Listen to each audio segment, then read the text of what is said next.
Okay, lack of origin. I'm just going to re-answer this question. Okay, so because last time I spent my question on asking you if you play tabletops, this time I'm asking an actual question. I'm planning on starting my own little YouTube channel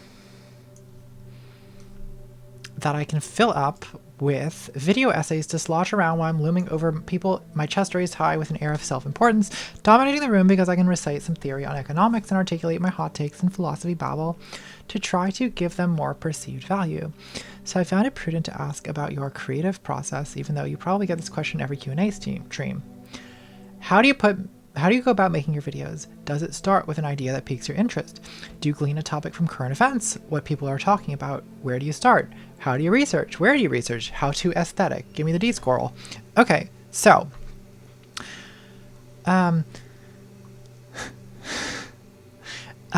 basically, it depends on the video. Usually my videos are about too big a topic for them to be really, like, people are like, oh, you should do a video about the Christchurch shooting, or oh, you should do a video about this thing that happened this week. Well, my videos take usually well over a month to make if you include like my like the thinking about it in preliminary research stage, because I usually have a few videos planned ahead. So I can't do videos about current events because the videos I do are too complicated for that. So often I'll have a more general topic in mind, and then sometimes I'll use like current events stuff to fill in details about a topic.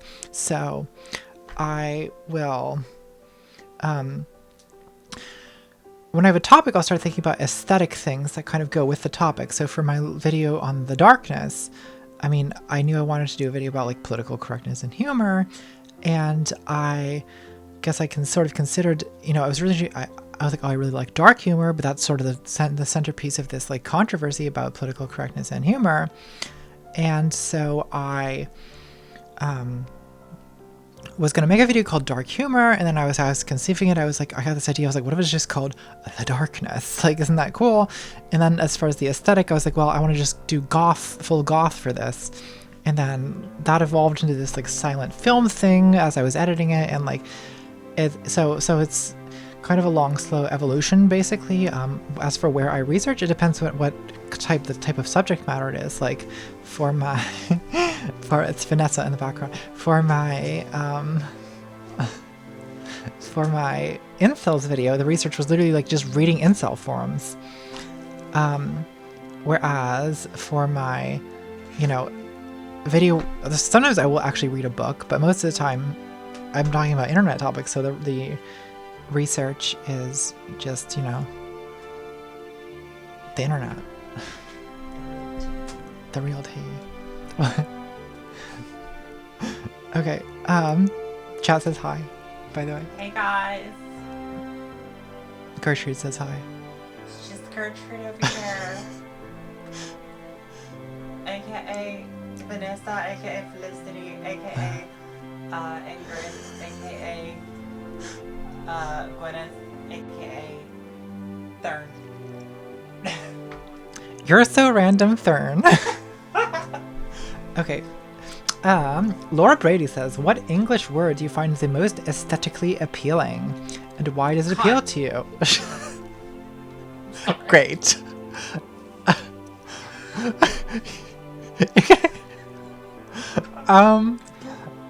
I'm partial to words gossamer, sepulchre, and Sisyphean. So you like sibilants, Laura. You're a fan of S's. I like S's too. What about like from Plato's dialogues, Thrasymachus? You probably like Thrasymachus, thresher, thistle. Do you like those words, Laura? I bet you will like them because they're very sibilant.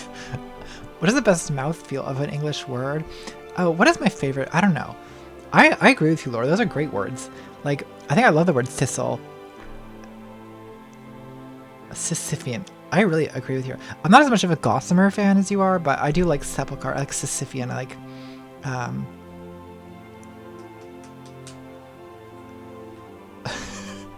I go crazy now just thinking of S's.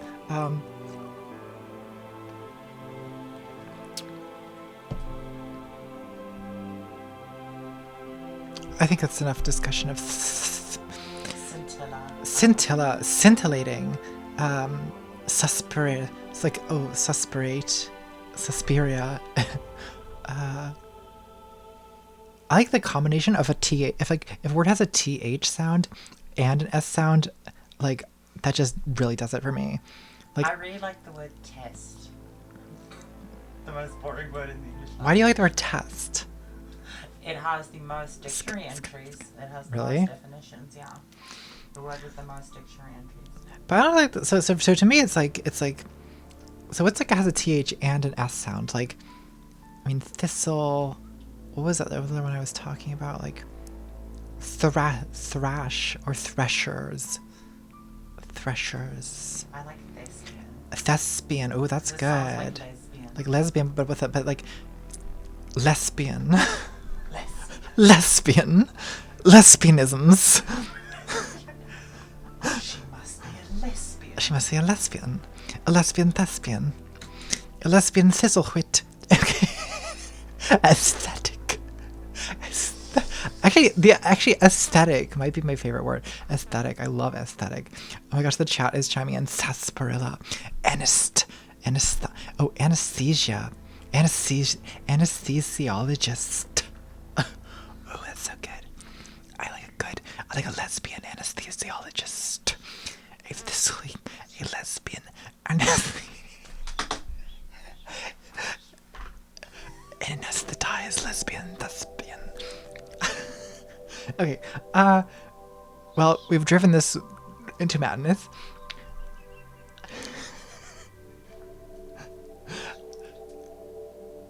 Userbog says, give me the word and I will control, find, and replace all references to male and female flowers in my master's thesis to staminate and pistillate.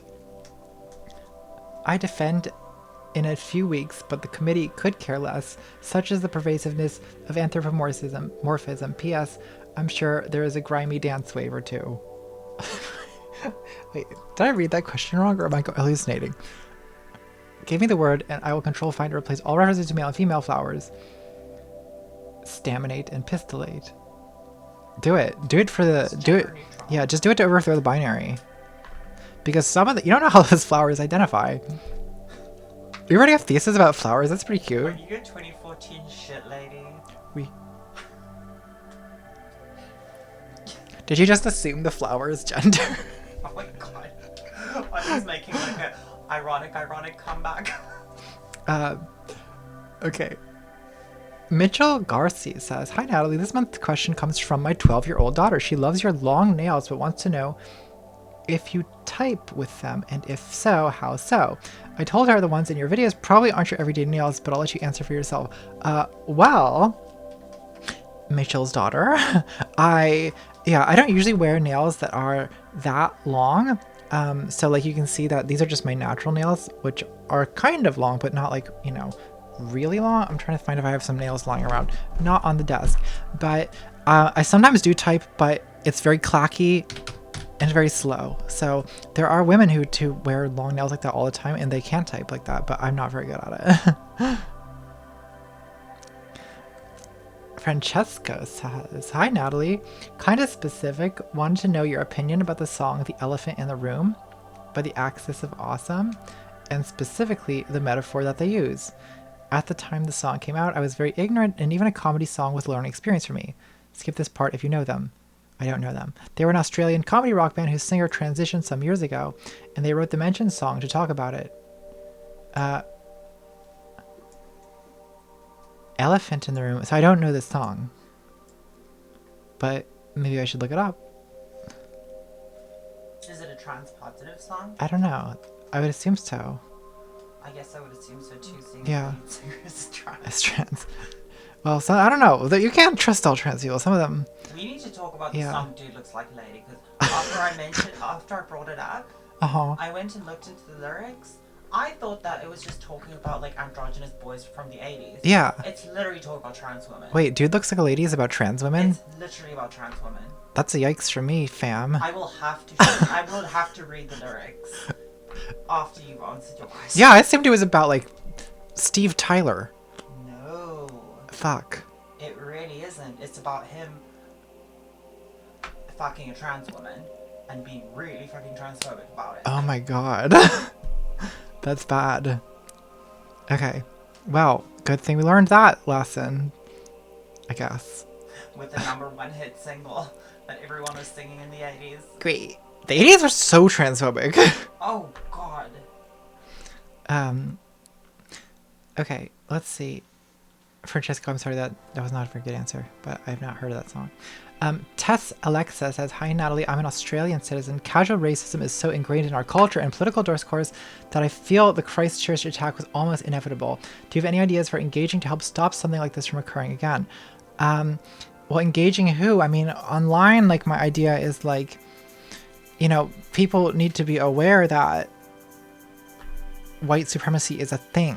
That, like, when people are talking about, like, oh, white nations for white people, like, what that means is they want to get rid of all the non-white people.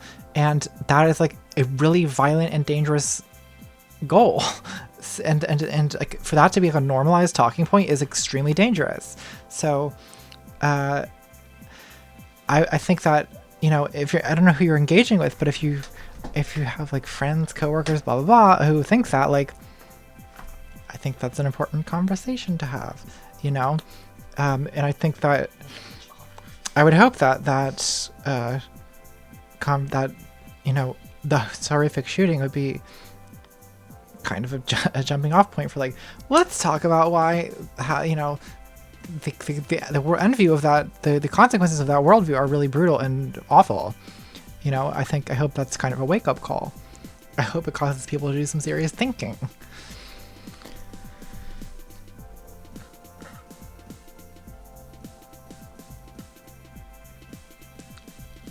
Michael Montoya Ortiz says, any thoughts on the Catalan independentist movement and the wave of extreme Spanish ultranationalism that has risen in reaction to it?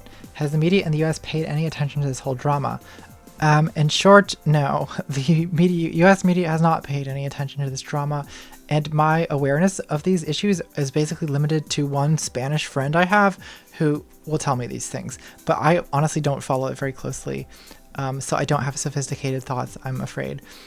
Your second question is favorite queer movie and book. I feel like a lot of the movies I like are queer movies, so it's hard to choose one. One I just saw was The Favorite, which is I think it's maybe not in theaters anymore, but it was until recently. I think you can watch it online now. It's really, really good. It's kind of the, like, sordid lesbian adventures of Queen Anne, complete with costumes and women firing guns. It's pretty good. Book? I don't know. Do I like books? I guess I haven't. What was the last book I read? I should probably read more. The Transsexual Empire. The Transsexual Empire, of course. Yes, my favorite queer. That is the last book I read. I read that 2 days ago. Great. Yeah. I feel like all the books I read are just like queer classic. I feel like all the books I read are just like horrible bigotry. You hate yourself. Because I hate myself. My life is bad. That's sad. It is bad. Oh. Someone recommend me happy books.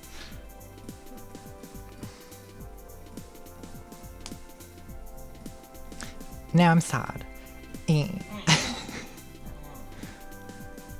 Okay. Dang says, hi, what are your thoughts on Richard Rorty? Please note. Okay, I want to say one positive queer book because I feel too bad about that answer. I really like David Sedaris, who's a gay man, and he writes about it, so... So I guess all of David Sedaris' books, I fucking love him. A couple of gay men? Couple of gay... Okay, hi, what are your thoughts on Richard Rorty? Please, this is Dang. Please note that all my info on Rorty comes from the Stanford Encyclopedia and some interviews he did, so I might be misinterpreting him. From what I can tell, he says that we shouldn't really focus on traditional notions of truth, but instead that truth is merely what we can get away with or justify. A lot of times you talk about how when arguing your positions, you don't really look for what's most true, most scientific, accurate, etc., but instead look for what you think is the most justifiable or easily argued. This sounds a lot like Rorty's pragmatist theories of truth, so would you consider this an accurate connection between your argumentative philosophy and Rorty's epistemology? Also, would you consider making a poll for your Patrons to vote for what your next video commentary should be on? So, I think that you basically are summarizing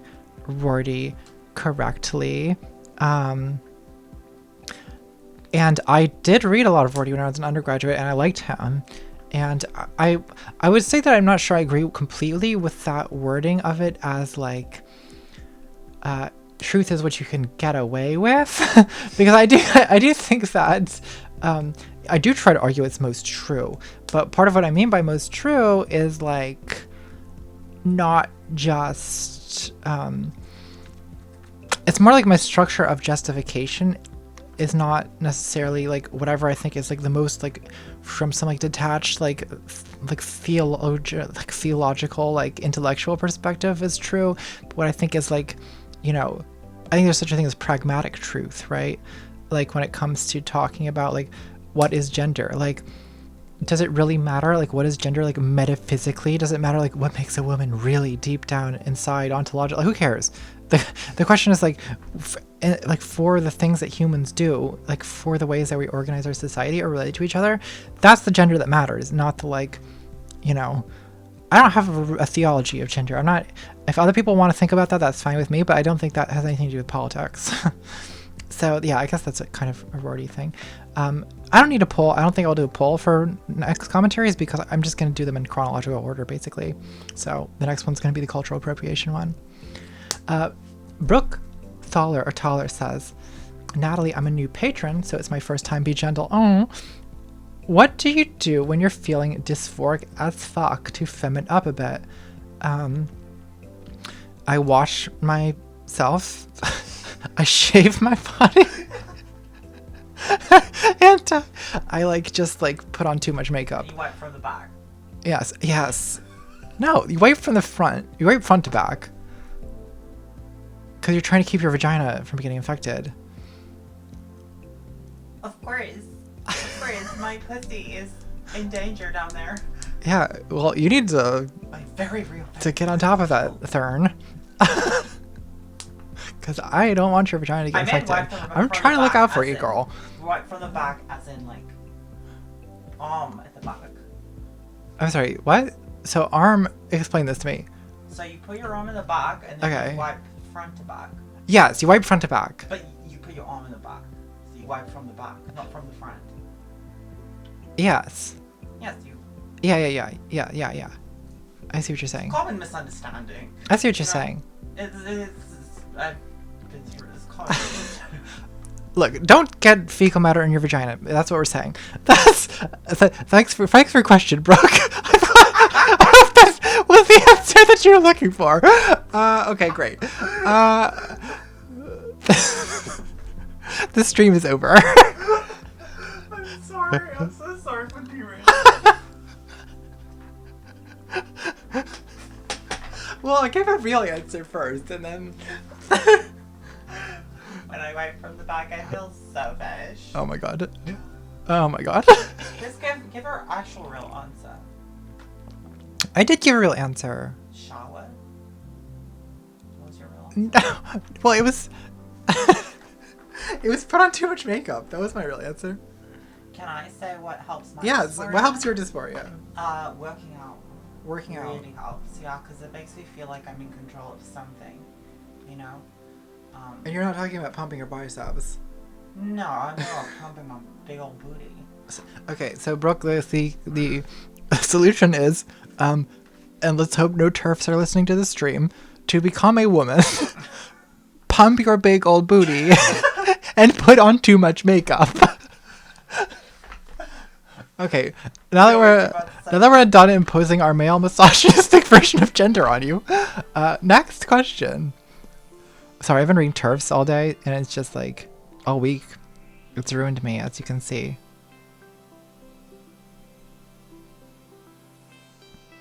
CCB6. I'm sorry. I have to read this name after that conclusion. Okay. CCB6B32522EE33. You have automated robots? Yes! I'm trying to answer this question from CCB6B3252EE33C84F73EF 3BB7D7FDAC65C. Love your name. You've mentioned... You mentioned previously that when you were in academia and studying philosophy, you had a focus on German philosophers like Hegel. Do you feel like Hegel is worth studying? What insights did you gain from your exposure to Hegel or Hegelian thinking? It kind of seems like nonsense to me, but I want to understand why so many people don't see his ideas that way. If you don't want to answer this directly, then any pointers to good resources on Hegel, like a book you've read, would be cool too. I know this answer is going to be annoying to a lot of people and maybe to you, but my feelings about Hegel are kind of like, read the Wikipedia article and then just move on with your life. Because like, honestly, like the idea that most people have from Hegel is some vague misunderstanding of what he was saying about dialectics, which is that like historical movements tend to happen from like thesis, antithesis, synthesis, and apparently, according to Hegel scholars I've talked to, that's not even what Hegel was saying. So, but that's the only thing anyone knows. So that's basically what you have to know, and the rest is just not important unless you want to be a scholar. That's my opinion about Hegel. Wow, that was okay.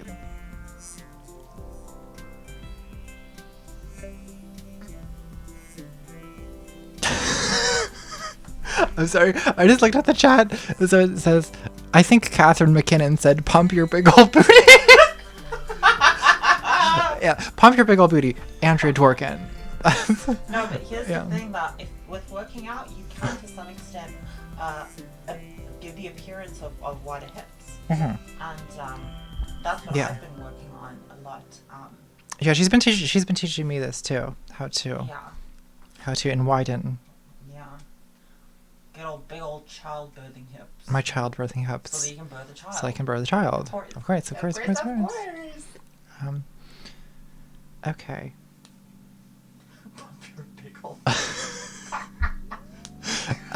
Okay. Natalie, no question this time from me other than when does your interview on Vice air? Keep up the good work and hope you're happy and healthy. Looks like Riley's on top of it because the link is a response to your comment. It's already up, in other words. Charlotte Taylor says, each month this list gets longer and longer, so I'll try my luck before it becomes impossible to have you read my question. Oh, I got you, Charlotte, don't worry. If I visit Baltimore, would you make this bitch's dream come true and be my date at a kink-related BESS event? A girl can witch.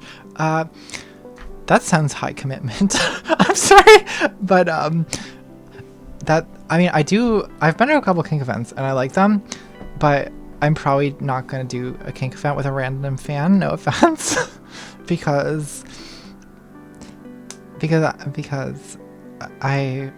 that's just a lot. Like, if you happen to run into me, you can say hi, but like, I actually don't do kink events that much anymore because like, I'm too worried about being recognized. Like, I don't know, not that it really matters because my brand is like, it's not like people would like post online like, I saw Natalie win at a BDSM event, and everyone would be like, it was not like that would end my career. Yeah, exposed. My career's over. Like, everyone basically expects that from me, but like,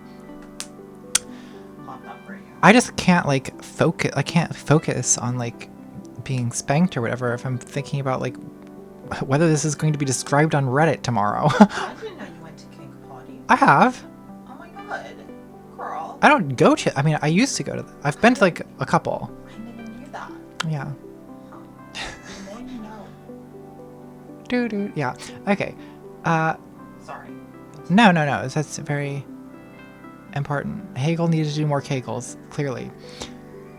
Brian. Kegel. Yeah.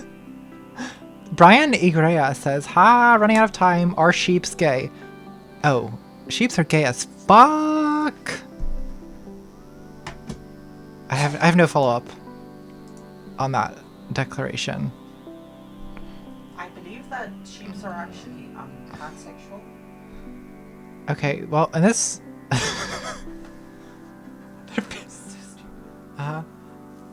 they're bisexual. They're panromantic and yeah, pansexual. Well, in this stream we've learned that radical feminism is correct, and okay, we got a few more questions that have streamed in. What's one of the most unexpected changes to your life now that you are internet famous?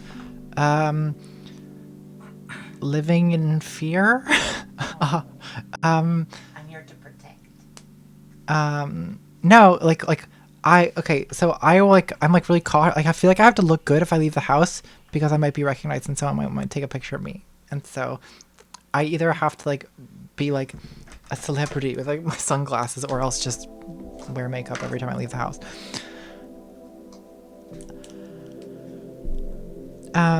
Okay. Wednesday La Rocha again says, oh yeah, you got dunked on in the Washington Examiner. What's it like getting owned with facts and logic? I'm destroyed. I'm wrecked. I'm obliterated. May as well delete my channel and live in the forest for the rest of my life. Caleb Bernard says, not! I am late to the stream because I want to go get a weighted blanket. Yes, it is glorious. But I have scrawled in the corner of my budget planner to ask you if you remember the track playing in the part of the Peterson video about Foucault. I don't recognize it, but it sounds like Reich. Keep up the good work and much love to us from all of us NB viewers. Good evening to NBs only. Okay, so I think that the track was a piece of stock music that was designed to sound like Steve Reich. That's what it was. So I don't remember the name of the stock music. I got it on Pawn 5. Okay, Mike Bell says, hello. Hi, Mike. Here's a boring question. Have you read the book The Outrage Industry? No reason other than I'm curious. It's a book I thought was pretty good, if a bit outdated. Thank you for taking the time to answer people's questions. I have not read it, but it sounds apropos. Okay, Vicky Land says, here's a joke that includes transgender people that's decent. A Catholic priest, a Baptist priest, and a transgender woman are at the gates of heaven waiting to get in. St. Peter beckons the Catholic priest and asks him why he should be let into heaven. Catholic priest says, I've led a life of poverty and I've ministered to my parishioners for 40 years. St. Peter says, you got 3 weeks in purgatory, then you may go into heaven. He beckons the Baptist priest. Baptist priest says, I've led a life of poverty. I also ministered to my parishioners for years. I've also avoided alcohol and tobacco all my life. St. Peter says, you get 2 weeks in purgatory, then you may go into heaven. St. Peter beckons to the trans woman and says, go on in, honey. The Catholic priest and the Baptist priest protest that she can go in so easily. St. Peter looks at them and says, thanks to you and your followers, she's already been through hell. It's good. That's good. I love that. I love that too. That's funny. It is like funny. I love that. Luke Gilbert, topically enough, says, any ideas on how to unfuck my ex-Catholic brain? Yeah, that's a good question. It's hard to unfuck your brain. I have some brain fuck problems myself. But brain fuck problems. I don't know, surround yourself with positive people who don't fuck your brain, or just like fuck your brain in a different way. Like get some kind of new brain fuck going on and, you know, just try to, I don't know, not worry too much, get some exercise, you know, eat well, don't read Reddit, don't read the transsexual empire. Today we learned I'm a TERF. I'm so sorry. No. Okay, that's enough. That's the end of the stream, guys. So I'm gonna edit this all together tomorrow. I'm gonna post it all as one giant stream. So good night only to non-binary people, and love you all. Mwah.